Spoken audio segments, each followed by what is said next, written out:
Today we study about some idioms and phrases which are very important for every exam. First, beat around the bush. Beat around the bush का मतलब होता है किसी point पे आए बिना ही उसके इर्द गिर्द घुमा फिरा के बात करना. सो आंसर हो जाएगा discuss a matter without coming on a point. Second is blue blood. Blue blood का मतलब होता है एक ऐसा इंसान जो बहुत ही रॉयल फैमिली से बिलोंग करता हो. One who belongs to a royal family.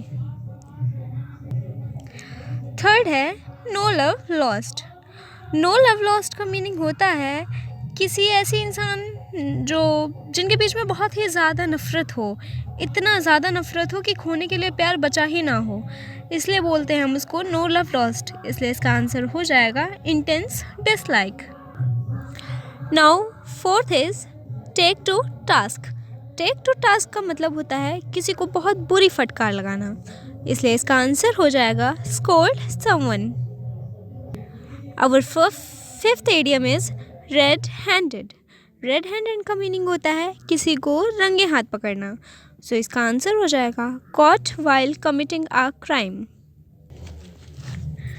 Sixth, once in a blue moon. Once in a blue moon का मतलब होता है कभी कदार अचानक से कुछ हो जाना, इसलिए इसका आंसर होगा something happening rarely.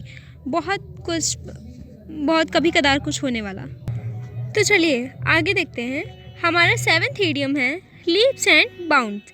Leaps and bounds का मतलब होता है कोई काम बहुत जल्दी करना या बहुत तेज़ी से करना, इसलिए इसका आंसर होगा increase rapidly. Now eighth is stab someone in back. Stab someone का मीनिंग होता है किसी के पीठ में खंजर भोंकना, मतलब इसका आंसर होगा टू चीट समवन, किसी को चीट करना. Our next idiom is turn a blind eye. Turn a blind मतलब किसी को बहुत ही तगड़ा इग्नोर कर देना, मतलब किसी पे बिल्कुल ध्यान ही ना देना. आपके सामने कोई आ जाए और आप उसको तुरंत इग्नोर कर दें जैसे आप उसको जानते ही नहीं, इसलिए इसका आंसर होगा to ignore someone. 10th is spitting image. Spitting image का मतलब हम ऐसे याद रख सकते हैं इसको कि दो इमेजेस हैं वो बहुत ही ज़्यादा एक ही में स्टिक हैं, तो इसका आंसर होगा to look very similar to someone, मतलब दो लोग ऐसे हैं जो एक दूसरे से बहुत ही ज़्यादा सिमिलर दिखते हों. 11th idiom is point black.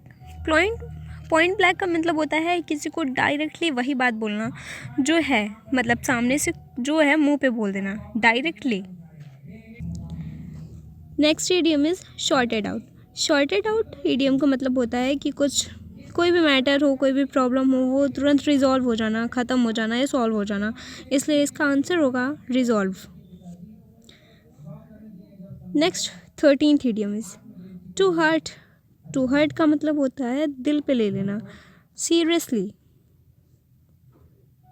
14th idiom is a fish out of water. A very cool idiom and my favorite one. A fish out of water का मतलब होता है एक मछली पानी के बाहर, और जाहिर सी बात है एक मछली जब पानी के बाहर होगी तो वो तड़पेगी. इसका मतलब होता क्या है अनकम्फर्टेबल सिचुएशन या अनकम्फर्टेबिलिटी, इसलिए हमारा ऑप्शन सही होगा uncomfortable. Now 15th and last idiom is all Greek. All Greek हम इसको ऐसे याद रख सकते हैं कि ये ग्रीक लैंग्वेज होती है एक, और हम इंडियंस हैं तो जाहिर सी बात है हम या तो फिर इंग्लिश समझेंगे या फिर हिंदी, और ग्रीक हमारे लिए बहुत ही ज़्यादा ऐसी लैंग्वेज हो जाएगी जो हमें समझ में नहीं आएगी. इसका मतलब कुछ ऐसा लिखा है, कुछ ऐसा कुछ बोल रहा है कोई जो हमारी समझ से परे है. इनकॉम्प्रिहेंसिबल, इसका आंसर होगा incomprehensible. Thank you and soon we come with a new video of part 2 idiom.